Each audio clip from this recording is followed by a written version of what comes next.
Prezados amigos e amigas, boa noite para todos nós. Que o Senhor nos abençoe a todos com a sua paz, que sintamos-nos todos envolvidos em seu infinito amor.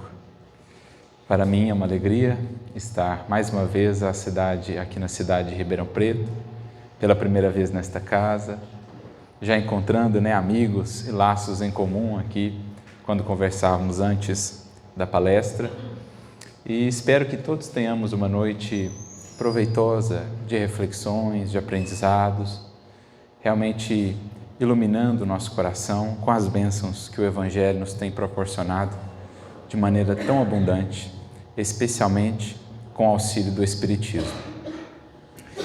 E nós vamos falar hoje sobre uma figura muito conhecida para nós espíritas, desses que foram os espíritos que colaboraram diretamente com Allan Kardec na estruturação do espiritismo, do pensamento espírita, um espírito que foi realmente muito ativo ao longo de todo o trabalho de Kardec, seja nas obras chamadas básicas, as obras da codificação, seja também na Revista Espírita, em outros livros ou relatos. Referimos-nos à figura de Santo Agostinho. E talvez nem sempre ou com pouca frequência paremos para meditar sobre essas figuras que fizeram parte desse trabalho que teve na Terra, enquanto encarnado, Kardec como coordenador, mas que naturalmente foi feito sob a inspiração da espiritualidade. A coordenação no mundo espiritual do Espírito de Verdade e a falange que o auxiliava, auxiliando Kardec e os demais participantes daquele processo inicial, na estruturação dessa doutrina que hoje nos beneficia. E esse é um estudo interessante de se fazer. Vez ou outra, pararmos para nos debruçar sobre as histórias desses personagens. Claro que nem todos conseguiremos identificar, alguns se servirão de pseudônimos, ou não foram figuras propriamente conhecidas nos registros da história, mas muitos destes foram. É o caso de Santo Agostinho, é o caso de Sócrates, é o caso do próprio apóstolo Paulo, é o caso de Erasto, é o caso de outros espíritos que ali comparecem, João Evangelista, Fénelon, São Luís, que era o presidente espiritual da Sociedade Parisiense de Estudos Espíritas, e assim outras tantas figuras que poderíamos aqui elencar.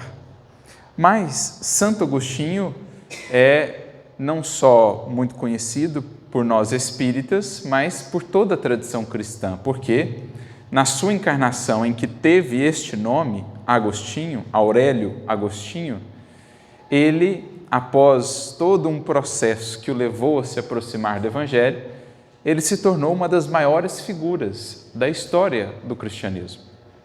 É uma figura muito reconhecida pelo legado, pela contribuição que ele deixou para o pensamento cristão, especialmente por meio das suas obras. A famosa obra Confissões, em que ele faz um relato muito pessoal, uma espécie de diário, mas também com profundas reflexões filosóficas, teológicas, em que ele vai contando a sua jornada até se aproximar do Cristo, até se encontrar no Evangelho, Cidade de Deus, entre outras obras que realmente marcaram o pensamento cristão naquele momento que ficou conhecido como o momento da patrística, dos chamados pais da igreja. Aqueles que eram os pais da igreja gregos, aqueles que eram os pais da igreja latinos, foram grandes figuras que, com as suas contribuições, as suas reflexões, foram moldando o pensamento cristão para os séculos do porvir, especialmente fazendo uma conexão entre a tradição cristã que vinha ali dos apóstolos, dos primeiros mártires, daquelas primeiras grandes figuras, nos séculos iniciais do cristianismo, fazendo uma conexão disso já também com a influência grega, a filosofia grega, algo que Paulo já havia começado de alguma forma lá atrás nas suas epístolas, mas que teve continuidade nesses chamados pais da igreja. E sem sombra de dúvidas, um dos principais é Santo Agostinho, um dos primeiros a fazer esse movimento, por exemplo, de aproximar, de conciliar fé e razão. Então, uma reflexão da revelação do Evangelho, daquilo que veio por meio das Escrituras, com a fundamentação filosófica, ou a influência filosófica de Platão, da filosofia grega, que propõe então uma reflexão do logos, isto é, da razão aplicada às Escrituras. Então, primeiros movimentos que mais tarde seriam recuperados justamente pelo Espiritismo. Não por acaso, há uma menção a Santo Agostinho, já no capítulo 1 do Evangelho segundo o Espiritismo, se notarmos, intitulado justamente, ou que trabalha justamente a aliança da ciência e da religião, ou da fé e da razão. Há um momento ali em que comparece o espírito de Erasto, uma mensagem que Kardec insere neste capítulo 1, que trata das revelações, também das etapas das revelações. E Erasto fala do trabalho de Agostinho na divulgação do Espiritismo. Erasto, que havia sido discípulo do apóstolo Paulo. Agostinho, que por sua vez também teve uma grande influência de Paulo, embora tenha sido muito posterior a ele, mas se converteu ao ler um versículo da carta de Paulo aos Romanos, depois de uma vida de muitos desvios, de muitos excessos e paixões. Então, Erasto, como discípulo de Paulo, provavelmente fazem eles parte de uma mesma falange ali. Erasto comenta o trabalho tão dedicado de Agostinho no mundo espiritual, como ele se desdobrava, comparecendo em diferentes grupos, trazendo mensagens, orientações sobre diferentes temas dentro do Espiritismo, não só as de aspecto mais moral, que predominam na sua escrita no Espiritismo, mas também outras reflexões sobre mediunidade, sobre temas e assuntos gerais no Espiritismo. Então, Kardec insere essa menção a Santo Agostinho justamente nesse capítulo 1, em que se vai tratar dessa aliança da fé, ou da ciência e da religião, por conseguinte também da fé e da razão. É interessante isso porque a gente já começa a ver as conexões entre a trajetória do Espírito e a sua contribuição no Espiritismo. Não é por acaso que essa menção a ele está inserida no capítulo que vai tratar disso. É porque é parte do legado dele, é algo que ele começou lá atrás, fazendo com que ele podia alcançar então. Naturalmente que ao longo desse tempo e no mundo espiritual ele renovou muitos dos seus conceitos, mas ele já iniciou lá atrás esse trabalho que o Espiritismo depois viria desenvolver, dar continuidade. O próprio Kardec, após essa mensagem do Espírito Erasto, ele coloca um comentário a respeito de Santo Agostinho. Ele fala assim: então Santo Agostinho vê agora colocar por terra aquilo que outrora ele escreveu, porque em muitos pontos ele mudou a sua visão teológica. É claro, no mundo espiritual ele teve uma compreensão melhor do que é a salvação, do que é o processo de evolução. Então, visões teológicas que ele teve em outros tempos, ele naturalmente as renovou. Então, não é que ele vinha desfazer o que fez, ele vinha reajustar alguns conceitos. Mas muito da sua obra permanece, especialmente o aspecto moral, que ele sempre frisou bastante. A importância da nossa renovação, a importância dessa comunhão com o alto para que nos renovemos. Então, Kardec também faz questão de colocar ali uma nota pessoal, falando do trabalho de Santo Agostinho e da sua importância para o Espiritismo. Nós estamos falando isso porque vamos buscar hoje, em torno da figura de Santo Agostinho, uma outra participação sua, também em O Evangelho segundo o Espiritismo, e que vai nos remeter a outro aspecto dessa sua trajetória, enquanto viveu lá em Hipona, também na Itália, em Milão, na figura de Santo Agostinho. Vamos falar um pouco de outro coração que esteve ali muito vinculado ao seu e que teve uma importância capital para o processo de transformação de Santo Agostinho, para a sua trajetória como um todo. E a partir desse vínculo nós vamos entender melhor mais uma dessas contribuições dele na obra do Evangelho segundo o Espiritismo. Já fizemos aqui um paralelo, falando da sua escrita lá atrás, com a abordagem que foi mencionada no capítulo 1 do Evangelho segundo o Espiritismo. Vamos agora falar da relação de Agostinho com aquela que fora sua mãe na encarnação enquanto Aurélia Agostinho. Refiro-me a Mônica, também conhecida como Santa Mônica, porque foi canonizada. E vamos nos debruçar um pouquinho sobre a relação entre os dois, para entendermos melhor por que a mensagem de Agostinho é a única que constará como instrução dos Espíritos no capítulo 14. Honrai a vosso pai e a vossa mãe. Debruçarmos sobre a história de ambos, o vínculo entre essas almas, nos ajudará a entender a profundidade daquela mensagem que é uma das mais belas, inspiradoras e instrutivas sobre o tema no Evangelho segundo o Espiritismo ou na doutrina espírita como um todo, quando ele explica o papel da família, dos laços, dos vínculos, especialmente quando entendemos isso à luz da realidade espiritual. Então vamos voltar um pouquinho no tempo, mergulhar ali naqueles séculos iniciais do cristianismo, estamos falando ali de quarto, quinto século, e traçar aqui, em pinceladas gerais, algo da biografia desses dois espíritos e da relação entre eles. Então Agostinho, talvez muitos saibam, ele nem sempre naquela encarnação foi cristão, pelo contrário, relutou bastante em acolher a mensagem do Evangelho. Desde muito jovem, já manifestava todo aquele pendor para o intelecto, para os estudos, a eloquência, a capacidade argumentativa, mas era um espírito que trazia também consigo determinadas paixões.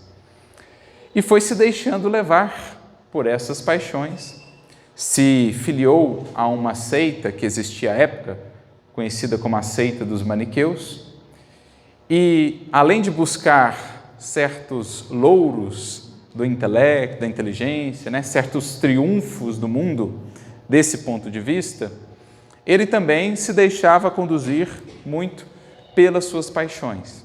Teve, portanto, uma vida bastante hedonista, prazeres, orgias, excessos de toda sorte. Sua mãe, no entanto, já havia conhecido Cristo. Não sabemos precisar exatamente quando, mas já havia conhecido o Cristo, já havia se entregado a Ele e manifestava, então, instava com o filho por diversas e diversas vezes para que ele se aproximasse de Jesus, para que ele desse uma chance àquela mensagem, para que ele, com a sua inteligência toda, pudesse se debruçar sobre aquela revelação divina, entender-lhe a grandeza, a profundidade. Mas Agostinho como que se portava como os atenienses de outrora, recordando aqui a figura de Paulo, quando Paulo se converte ao Evangelho, já tendo ali alguns anos de jornada e de apostolado, vai cumprir ou realizar um de seus grandes sonhos, que era levar o Evangelho à capital intelectual do mundo daqueles tempos, e mesmo ainda hoje, Atenas segue sendo essa referência histórica, milenar, como berço da filosofia, que moldou o pensamento, sobretudo do Ocidente. Paulo tinha o sonho de levar o Evangelho até lá, porque pensava ele, imagina só aquelas grandes inteligências quando puderem contar também com a luz do Evangelho. E assim ele o faz. Na sua segunda viagem apostólica, ele chega à cidade de Atenas, se impressiona com a beleza dos monumentos, das estátuas, dos mármores, vai até o famoso Areópago e ali, com toda a eloquência de um dos maiores pregadores da história do cristianismo, começa a falar do Cristo, do Evangelho. Primeiro recorrendo a algumas referências de pensadores gregos sobre um tal Deus desconhecido, diferente daqueles deuses que os gregos ou os romanos cultuavam, Apolo, Zeus, Hera, existia lá uma estátua a um tal de Deus desconhecido. Paulo serve-se desse gancho para criar um primeiro vínculo com os atenienses. Olha só, ele conhece a história do Deus desconhecido. E assim ele vai falando, e eles vão se impressionando com a sua oratória, até o ponto em que ele começa a falar sobre vida após a morte, ressurreição dos mortos. Ele começa a falar daquele Cristo que triunfou sobre a morte e, por conseguinte, também das consequências de nossos atos aqui, no pós-mortem. A partir do momento em que ele entra nessa esfera que envolveria necessariamente mais responsabilidades, mais transcendência, menos apego à matéria, menos vaidade intelectual e mais consciência espiritual, a partir desse momento ele começa a ser tratado com indiferença. A tal ponto que, em todas as cidades que ele havia passado até então, ele havia deixado pelo menos um núcleo cristão de estudos do Evangelho, com exceção da cidade de Atenas. A capital intelectual do mundo de então não acolheu o Cristo, porque a inteligência apartada da humildade, a inteligência vinculada à soberba, aos interesses, às seduções da matéria, dificilmente se abrirá à simplicidade do Evangelho, ao espírito de sacrifício e renúncia que o Evangelho propõe. Então ali ele percebeu, Paulo, que a frieza daqueles corações era maior até do que a do mármore ateniense. E que dos tipos de corações que existem, dos tipos de espíritos, digamos, os arquétipos, aquele era um dos mais refratários. Em paralelo com os religiosos fanáticos, aquele tipo dos vaidosos intelectuais representavam os dois tipos mais refratários à recepção do Evangelho de Jesus, por conta dos interesses com que o Evangelho mexeria, por conta das renovações a que o Evangelho convidaria para esses dois casos. É, de certo modo, o que se dava com Agostinho.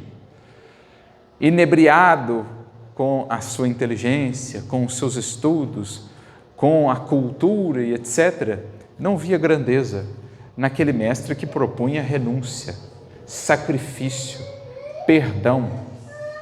Algo que Paulo já havia dito lá atrás, em uma de suas epístolas, quando ele diz: a palavra da cruz é loucura para os que perecem. A palavra da cruz é loucura para aqueles que estão interminavelmente vinculados à matéria, às vaidades e às ilusões da matéria. Mas, para nós que temos sido salvos, ela é a bênção libertadora. Então, a palavra da cruz é loucura para os que perecem, mas para nós que temos sido salvos, ela é fonte de vida, ela é fonte de luz, de inspiração. Assim ia Agostinho, rebelde, resistente aos convites de sua mãe. E ela fazia de tudo mesmo para aproximá-lo, especialmente por meio das orações, uma vida muito abnegada, muito devota. Claro, era um espírito também que tinha suas imperfeições, limitações, mas com muitas e muitas qualidades, que mais tarde Santo Agostinho haveria de exaltar, principalmente no seu livro Confissões. Ele chega a relatar um caso, são 3 momentos dessa relação entre ambos que nós gostaríamos de destacar. O primeiro deles está registrado por Agostinho no livro Confissões, quando ele relata um encontro de sua mãe com um bispo lá da sua cidade. Eles que eram de Epona, no norte da África, que fica na atual Argélia. Depois Agostinho vai para Milão, vai para a Itália em busca de outras realizações e lá se converteria sob os auspícios do bispo Ambrósio, que foi também uma outra grande figura do cristianismo daquela época. Mas lá na cidade de Epona, certa feita, ela procurou um bispo e insistia para que ele se aproximasse do filho, buscasse o filho para convencê-lo dos seus equívocos, a retificar aquela sua vida hedonista, de prazeres, de ilusões. E o bispo então dizia a ela: olha, deixa que a vida tenha os seus caminhos, deixa que ele leia essas obras, cedo ou tarde ele há de despertar, há de notar os erros que ali estão contidos. Foca na oração, foca, digamos, na tua exemplificação, cedo ou tarde ele há de se aproximar. Mas ela insistia, ela queria que ele fosse falar.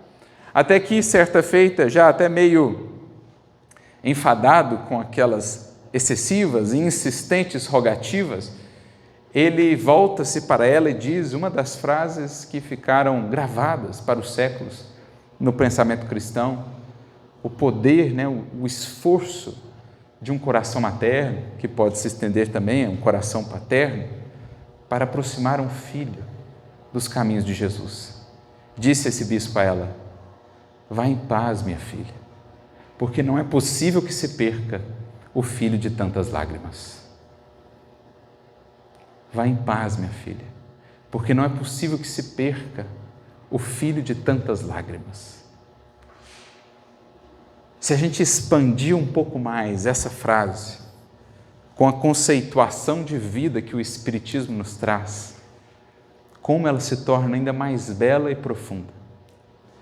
Não vamos nos deter aqui apenas nas lágrimas, vamos pensar em sentido mais amplo. A esperança do coração que ama vence tudo, mesmo os séculos, mesmo a morte. O coração que ama e que insiste em levar, sobretudo, pelas vibrações, pela exemplificação, algo do Cristo a um coração amado, ele há de triunfar. Pode não ser agora, pode não ser nos próximos 2 ou 3 séculos, pode ser daqui a 1 milênio, mas o amor e a esperança tudo vencem, mesmo os séculos, mesmo a morte. E o Espiritismo nos cumula de referências e ensinamentos nesse sentido. Como não nos recordarmos aqui o caso que está registrado no livro Libertação, quando vemos esses laços, esses vínculos do Espírito operando para além da matéria, para além de uma existência. As famílias ou a parentela espiritual, vamos nos recordar ali do caso de Matilde, que é o eixo central da obra. Matilde, mãe de um dos personagens principais, Gregório. Espírito que coordenava falanges das sombras há cerca de 7 séculos.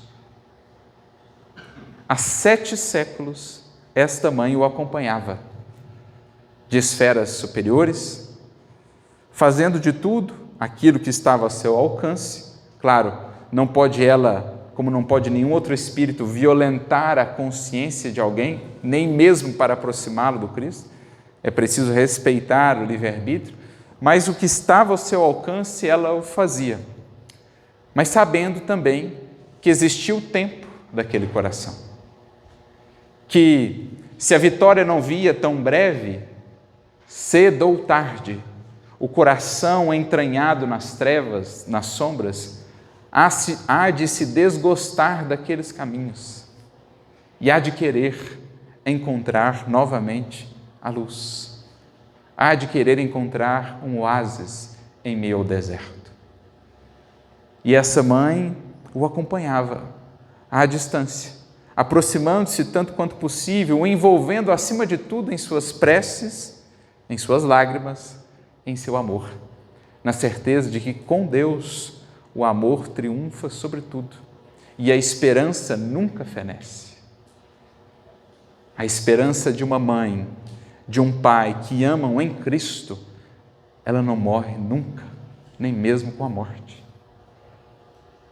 Pode ser que ela não veja o filho renovado nesta encarnação, nem na próxima, nem na outra, mas a esperança e o amor pensam e vibram em termos de imortalidade e jamais desistem de fecundar aquele coração amado, seja com a água das lágrimas, seja com a água do suor, do trabalho e da exemplificação.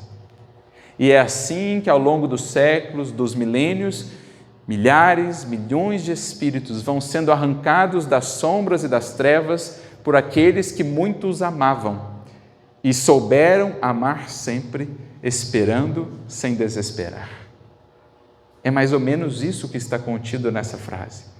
Vai, minha filha, continua amando, continua exemplificando. Pode ser que o tempo da conversão demore, pode ser que não seja nessa, pode ser que seja na imortalidade, mas não é possível que se perca alguém que tem recebido tanto amor, tanto carinho, tanto investimento amoroso. E é o que nós vemos na conclusão, dando aqui um spoiler para quem ainda não leu, mas fica a sugestão, na conclusão do livro Libertação. Após aguardar 7 séculos, aquela mãe tem enfim de volta o seu filho em seus braços, para o reconduzir aos processos de regeneração. Um coração que nunca desistiu de aproximar o coração amado de Jesus, o fazendo por meio da exemplificação, sendo para ele uma ponte para Jesus, a ponte do exemplo, a ponte da perseverança. É o que está lá. Como não nos recordarmos do caso de Alcione, que é o mesmo espírito Célia do livro 50 anos depois, voltando séculos depois para amparar os mesmos familiares de outrora, ainda retidos nas malhas das ilusões, da materialidade, um pouco melhorados, mas ainda com muito a melhorar. E ela já de outras esferas, por amor e por renúncia, com lágrimas e com suor, com sacrifícios incontáveis, vindo pavimentar caminhos de regeneração para eles, por meio da sua exemplificação. Então é para corações assim que ressoam palavras como essas. Vai, ama sempre, porque não é possível que se perca alguém que é fruto, que é objeto de tanto amor.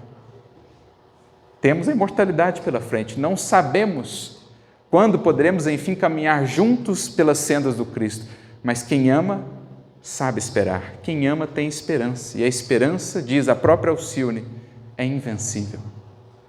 É invencível. Quinto varro do livro Ave Cristo, para não falarmos apenas das mães, também os pais. Ele que ansiava ver o filho espiritual aproximando-se do Cristo, recebe 100 anos da espiritualidade superior para, de alguma maneira, aproximá-lo, conduzi-lo. Encarna uma vez o filho absolutamente rebelde, refratário à mensagem de Jesus, porque muito vinculado ao orgulho romano, aos deuses romanos. E aí, não dá nem para descrever aqui a série de provas a que Quinto Varro se submete por amor a esse filho, as renúncias e sacrifícios a que ele se submete, para morrer em decorrência de uma perseguição contra os cristãos movida pelo próprio filho. Desencarna, qual o primeiro pedido dele? Posso voltar? Alguns anos depois, está reencarnado. E pelas tramas do destino, reencontra o filho, ainda encarnado. Agora na condição de filho adotivo. E qual não é a alegria dele, quando anos mais à frente, desde aquele aval da espiritualidade, ele tem a alegria de cruzar os pórticos de uma igreja cristã, carregando o seu filho, ou junto ao seu filho espiritual. Então são exemplos que o Espiritismo nos traz, ajudando-nos a ver a vida de mais alto, um olhar que transcenda o espaço tão breve de uma existência, para vermos como esses vínculos são importantes, como eles são os vínculos regeneradores, purificadores dos espíritos. Um pai, uma mãe, às vezes um pai ou uma mãe espirituais que não estão atualmente encarnados, mas que são para nós há séculos, sem que recordemos aqui com clareza, mas o são, a figura de referência que tem nos conduzido a Jesus. Por exemplo, o caso de Ivone Pereira, Charles, seu espírito benfeitor era o seu pai espiritual, não estava encarnado naquela presente existência, mas era pelos passos dele que ela vinha se aproximando de Jesus há muito tempo. Todos nós temos uma figura assim. Pode estar encarnada agora, como nosso pai, nossa mãe, ou às vezes uma pessoa muito próxima. Pode não estar encarnada agora, mas certamente os temos. Então esse é o primeiro relato de Agostinho acerca de sua mãe aqui que nós gostaríamos de destacar. Frase essa que ficou gravada na história. Vá em paz, minha filha, porque não é possível que se perca o filho de tantas lágrimas. Recordo-me aqui de uma mensagem do Espírito Emmanuel, que está no livro Vinha de Luz, capítulo 88. Tu e tua casa. Ele comenta um versículo de Atos 16, 31, quando diz assim: crê no Senhor Jesus e serás salvo, tu e tua casa. Por isso Emmanuel põe o título da mensagem, tu e tua casa. E ele vai dizer assim: existem muitos corações que lamentam o fato de não encontrarem correspondência em suas buscas espirituais no clima do lar. não encontrarão, às vezes, o cônjuge que está na mesma busca, os filhos manifestarão certa resistência, ou o oposto, né? Às vezes é o filho que está em busca, mas os pais não manifestam esse desejo, esse interesse. Mas é preciso compreender que Jesus, em verdade, no âmbito de um lar, ele precisa, diz Emmanuel, de um coração. Ele acrescenta assim: no lar onde exista um coração verdadeiramente vinculado a Jesus e aperfeiçoando-se conforme os seus padrões, as suas lições, ali está sendo pavimentado o caminho de progresso. Ali está acesa a luz da elevação. Uma estaca, às vezes, basta para equilibrar diversos ramos. Uma pedra angular é capaz de equilibrar um edifício inteiro. Por isso, nessa mensagem, Emmanuel nos diz essencialmente: onde exista um coração realmente vinculado ao Cristo, ali há margem, ali há espaço para que o Cristo alcance outros corações ao longo dos séculos, dos anos ou dos séculos. E é o que a gente vê na história de Mônica. Ela, já adiantando, felizmente conseguiu ver o filho aproximar-se de Jesus ainda em vida. Desencarna com essa alegria. Mas quantos pais e mães não postergarão esse sonho de verem os filhos mais encaminhados nesse quesito das buscas espirituais? Será pedido mais tempo, precisarão investir mais em esperança e em fé. Quantos e quantos pais, mães ou espíritos que amam os seus educandos, os seus tutelados, não desencarnarão tais quais Moisés, vendo a terra prometida ao longe, mas não podendo alcançá-la nesta existência. Mas o Espiritismo nos abre os pórticos da imortalidade. É preciso ver além e não desistir nunca do amor, porque assim pavimentamos o caminho dos que amamos para que cheguem um dia também, como nós ou junto de nós, até o Divino Mestre. Essa é a primeira referência, mas há também uma outra muito importante. E como estamos aqui tentando amarrar, né? Tudo isso bastante vinculado ao que Agostinho vai falar sobre o honrai vosso pai e a vossa mãe. Porque ele diz também a respeito da sua mãe, manifestando a sua gratidão a Deus por tê-la tido na sua existência, porque de tanto insistir, sobretudo pelas vias do exemplo, Agostinho chega a se aproximar de fato do Evangelho, por uma série de outras provas também, né? A vida tem os seus caminhos.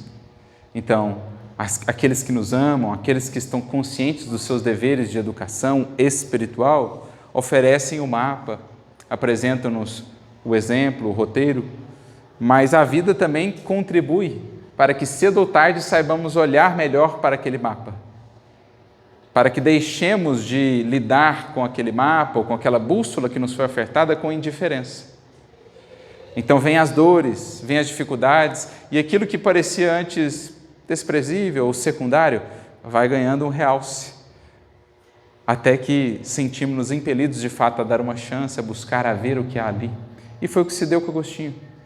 Depois de uma série de experiências, de questões, um dia lá ele abre um versículo de Paulo, Romanos 13 e 14, que lhe pedia para que ele deixasse a vida de prazeres e de excessos e para que ele se revestisse de Cristo. Ali, enfim, ele tem, como Paulo, o seu caminho de Damasco. Sua mãe havia logrado êxito em, enfim, aproximar aquele coração de Jesus, e ele se sentia tal qual alguém que caminhasse pelo deserto e que, enfim, encontrasse um oásis. Assim também com Paulo em Damasco. E ele então diz, agradecendo a Deus numa espécie de prece, também no livro Confissões, que bendizia ao Pai, agradecia a Ele por ter tido aquela figura que, na carne, o havia gerado para a luz temporal, isto é, para a vida neste mundo, mas que no coração o havia gerado para a eternidade, para a luz da eternidade. Então aqui o duplo papel da maternidade, da paternidade, entendidos à luz das realidades espirituais. Como vamos ver nas questões 207 e 208, por exemplo, do Livro dos Espíritos, na questão 207, Kardec pergunta: muitas vezes transmitem os pais aos filhos certas parecenças físicas, similaridades físicas, né? É a genética, o corpo procede do corpo. Transmitirão também parecenças morais? É então que os Espíritos cunham essa frase muito conhecida por nós: o corpo procede do corpo, mas o espírito não procede do espírito. Kardec acrescenta ainda: mas por que às vezes há tanta similitude moral entre pais e filhos? Porque são espíritos afins, espíritos semelhantes. E ele então emenda a pergunta seguinte: não exercerão influência sobre o espírito dos filhos o espírito dos pais? Sobretudo ali naqueles primeiros momentos da encarnação, nos primeiros anos? Sim, é isso uma tarefa que lhes cabe. Os espíritos têm que contribuir com o progresso uns dos outros. E é uma missão da maternidade, da paternidade, também transmitir-lhes essas influências morais benéficas, que, diferentemente das genéticas, não são automáticas. As genéticas nos escapam, não estão em nossa alçada, é algo da matéria, da fisiologia, da genética. Agora, transmitir qualidades morais é aí o grande trabalho do espírito que foi incumbido da missão da paternidade, da maternidade, seja ela biológica ou não, ou mesmo da tarefa da educação em sentido mais amplo. É o que eles dizem: a vossa grande missão é a da educação. Então, recordamos-nos aqui da lição de Jesus. Em João 3,6, no diálogo com Nicodemos, quando ele fala do processo reencarnatório, ele nos dirá que o que é nascido da carne procede da carne, mas o que é nascido do Espírito procede do Espírito. Então, aqui, ao gerarmos um corpo, o que é nascido da carne procede da carne. Mas a grande tarefa como espíritos que somos é: o que faremos nascer em espírito nos nossos filhos? É o que Agostinho agradecia a Santa Mônica. Na carne, ela me gerou para esta vida, para a luz temporal, o tempo, mas no seu coração, no seu testemunho, nos seus exemplos, na sua devoção, ela me gerou para a eternidade. Ela me ajudou a enxergar a grandeza da eternidade que me está reservada. Então esse é um ponto muito importante a considerarmos nós espíritas, porque às vezes debruçamos-nos sobre todos os esforços que nos cabem para garantir a manutenção física, o lar físico para os nossos filhos, o cuidado da casa física, do corpo, mas nos esquecemos de construir para eles um domicílio espiritual. Qual o domicílio espiritual do nosso lar? Que tipo de colunas ali existem? Qual o tipo de telhado que ali há? Que tipo de vibrações permeiam a ambiência do nosso lar? Isso é construir algo do espírito, que há de envolver aquele espírito que foi ali acolhido e que há de ajudá-lo a construir algo em si. A força dos exemplos, das vibrações, daquilo que se diz sem palavras, daquilo com que se envolve o espírito. Muito do processo educativo, dirá Kardec, mesmo antes do espiritismo, quando ele falava sobre educação, ele dizia: muito da educação nasce daquilo que ele chamava de impressões, as impressões com que o espírito é envolvido. Isto é, o amor com que ele é envolvido, o clima de gentileza, de cordialidade, de esperança, de fé, tudo isso influencia enormemente nele enquanto ser espiritual. Mas às vezes estamos tão preocupados, e há uma preocupação justa e razoável aí, a escola, né? O que ele vai fazer, os cursos, isso, aquilo, preparação para o vestibular, e esquecemos-nos quase que completamente do legado, do domicílio espiritual, daquilo que é gerado no espírito e que não passa automaticamente de pais para filhos, como é o caso da genética. Então está lá em O Livro dos Espíritos, está lá nas falas de Jesus. O que é nascido da carne é carne. Pois bem, colocaste o teu filho no mundo, e agora, para onde o conduzirás?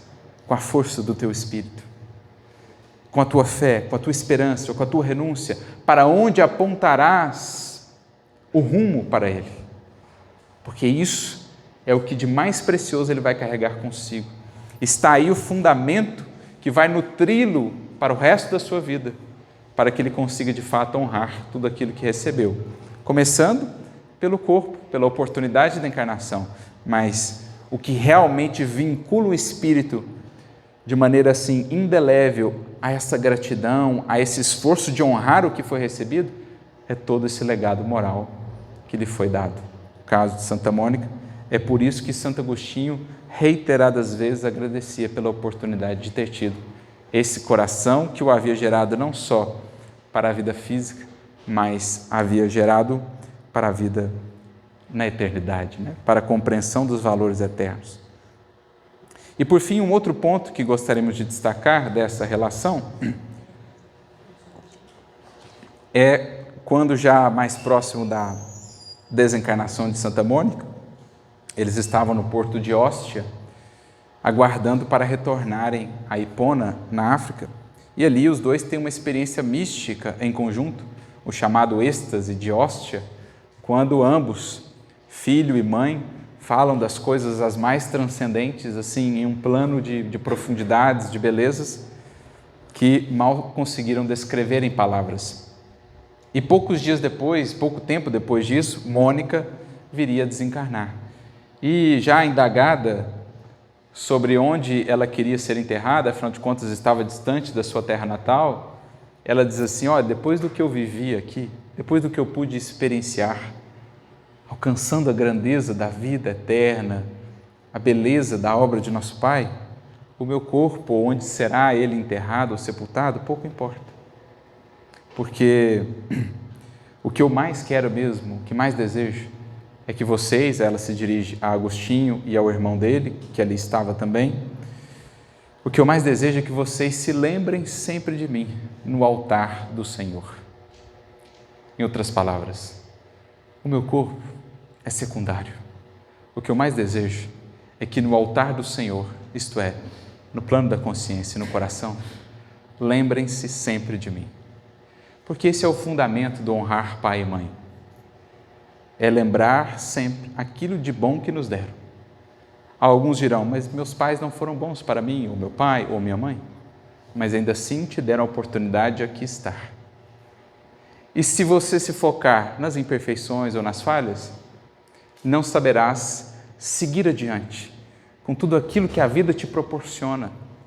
Por isso, voltando ao mandamento, vejamos só, né? O mandamento que está em Êxodo 20:12, na tradição cristã é o quarto mandamento, na tradição hebraica a numeração muda um pouco, mas o mandamento não é só honrai vosso pai e a vossa mãe, é honrai vosso pai e a vossa mãe, para que prolongueis os vossos dias, que o Senhor vosso Deus vos dará na terra, né, que vos dará. Então, honrai vosso pai e vossa mãe, para que prolongueis vossos dias. Então, o primeiro aspecto desse mandamento, ele é um preceito de saúde. Porque imagina só uma existência inteira com ressentimento ou com mágoa. A imperfeição daquele coração, que era como eu, um espírito em jornada e aprendizado, domina o meu sentimento, me consome, me corrói, e com isso minha saúde, minhas forças. Então, o primeiro aspecto desse mandamento, ele é um preceito de saúde, liberta-te, foca no que é positivo, a vida ele te deu, os valores talvez não foram os melhores, os exemplos também não, mas a vida, porque se não se focares no negativo, aquilo te acompanhará a cada dia, a cada hora da sua existência, minando as tuas forças, contaminando a tua felicidade. Então, para que prolongue a sua vida, para que tenhas mais saúde, perdoa, reverencia, reconhece o aspecto positivo e segue adiante. A vida inteira está aí à sua frente. Quanto a fazer, quanto a renovar, não precisa repetir o que não foi bom, podes melhorar ainda mais o que já foi bom, pode seguir adiante levando o melhor, que seja a dádiva da vida que te foi dada. Primeiro aspecto do mandamento. E aí, num sentido mais amplo, espiritual. Se ficamos presos nisso, não deixamos a vida fluir. Então aqui, para que prolongues a vida, é no sentido, deixa a vida fluir, vamos olhar para frente, pega o melhor do que veio antes, avós, avós, pais, mães, pioneiros na fé, pega o melhor e vamos expandir a vida para o futuro, vamos olhar para frente com a tocha que está em nossas mãos, vamos deixar a vida correr, o rio da vida fluir. Esse é o mandamento de saúde física, de saúde moral, de saúde espiritual, de dinamismo da vida. A vida pede fluxo. Prender-se em imperfeições, prender-se em equívocos, é prender-se no pretérito. Todos os seres estão progredindo, é preciso olharmos para frente com amor e com esperança. Olha que maravilha de mandamento. E é o que Mônica pedia. Ela teve muitas qualidades, como Agostinho tantas vezes exaltou, tinha também as suas imperfeições, mas ela pedia, lembrem-se de mim no altar do Senhor, isto é, no coração, na consciência. Lembra do melhor que eu pude lhes dar, dos meus sacrifícios, das minhas renúncias. É isso somente o que espero.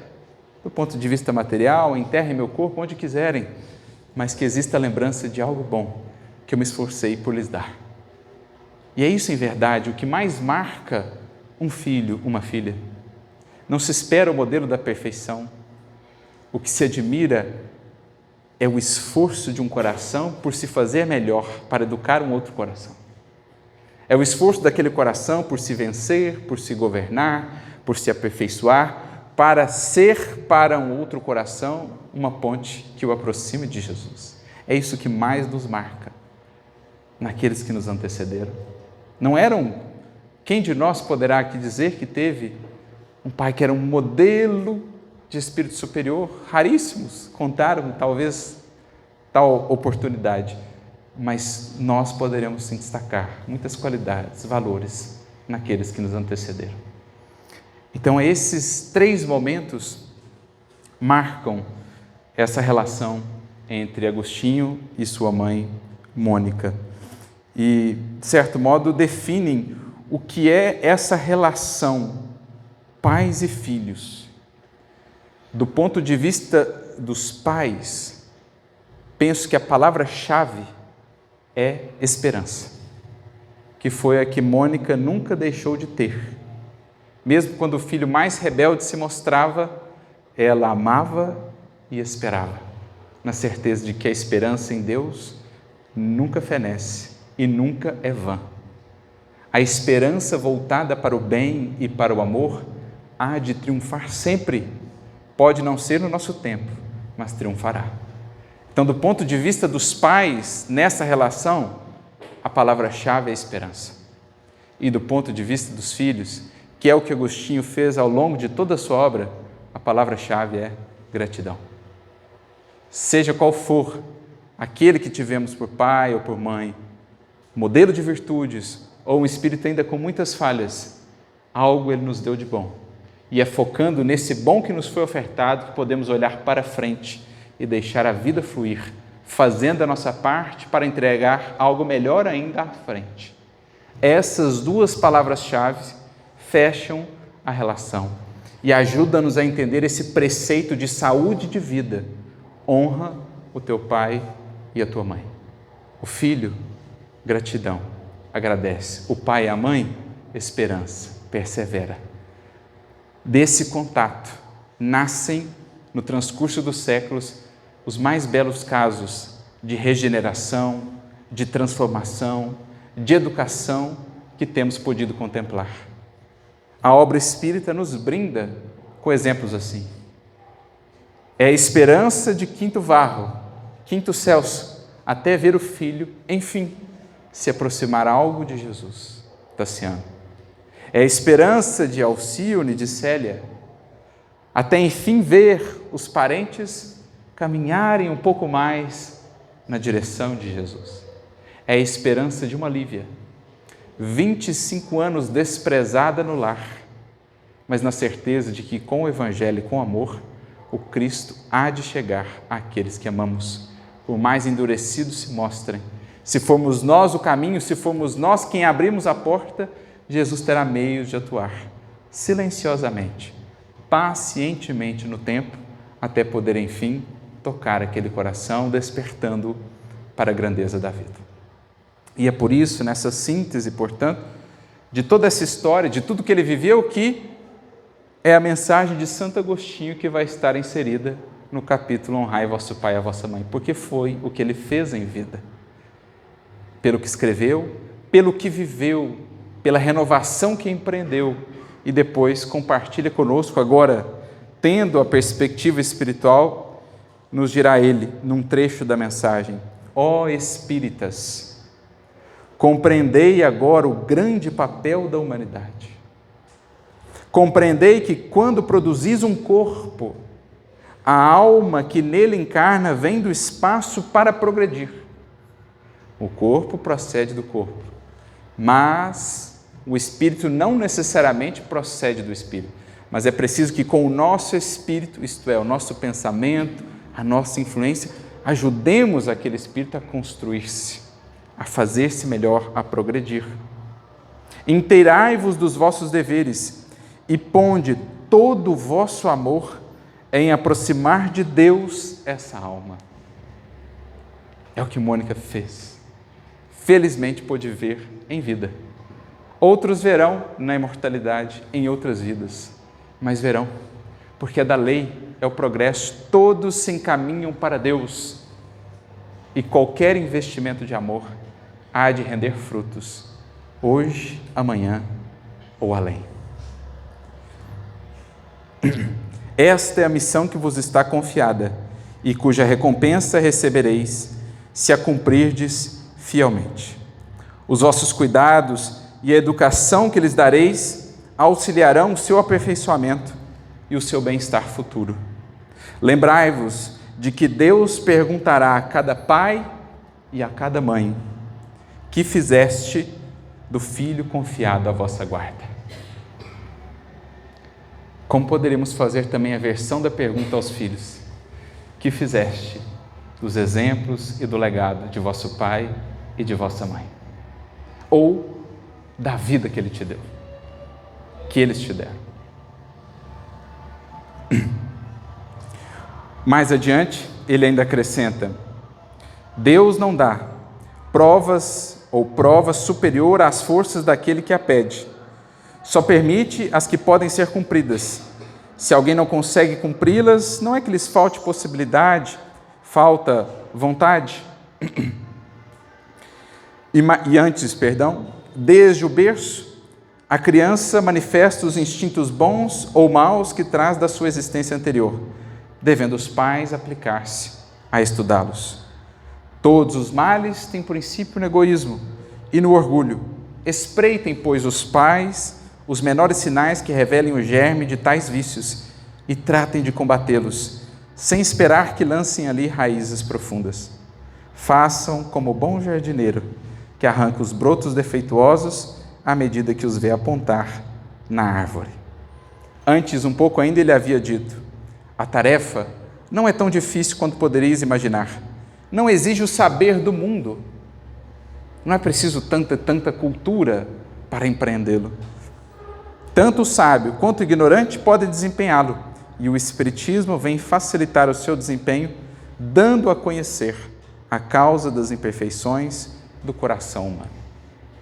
É, portanto, o Evangelho em nossas vidas, o Espiritismo, o farol que nos permite enxergar com mais clareza as nossas próprias imperfeições, para que, as retificando, sejamos melhores exemplos, mas também para ver naqueles que nos foram confiados à nossa tutela aquilo que podemos ajudar a combater, no esforço, acima de tudo, da exemplificação.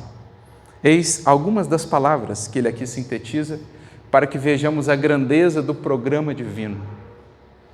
Encarnação após encarnação, no transcurso de séculos, os vínculos que vão se formando, transmutando ódios de outrora, ressentimentos, em mais amor, em depuração, em sensibilidade, reforçando nos espíritos e nos corações a esperança, a força da fé, aprofundando essas experiências, esses vínculos que serão, no porvir, o maior de nossos tesouros, aqueles corações com quem podemos contar.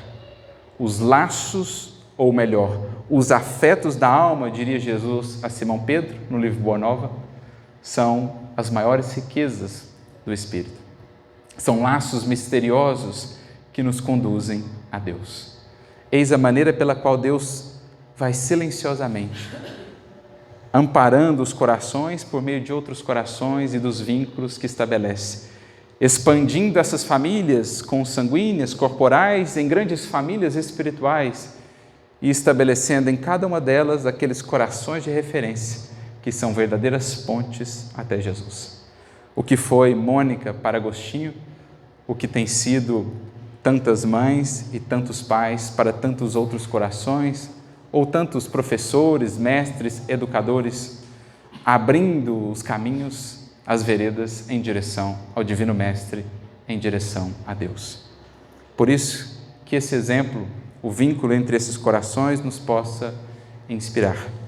Permitam-me aqui mencionar que essa palestra é, na verdade, uma forma nossa de agradecer, uma espécie de preito de gratidão pela nossa mãe recém-desencarnada na última sexta, porque, guardadas as devidas proporções, foi ela para nós, em nosso caminho, o que foi Mônica para Agostinho. De tanto perseverar, pôde nos aproximar o coração de Jesus. Então fica aqui a nossa gratidão, fica aqui a reflexão, para que todos possamos investir no amor e na esperança, porque com Cristo e com o Espiritismo aprendemos que o amor e a esperança vencem tudo, mesmo os séculos, mesmo a morte. Que Jesus nos abençoe a todos.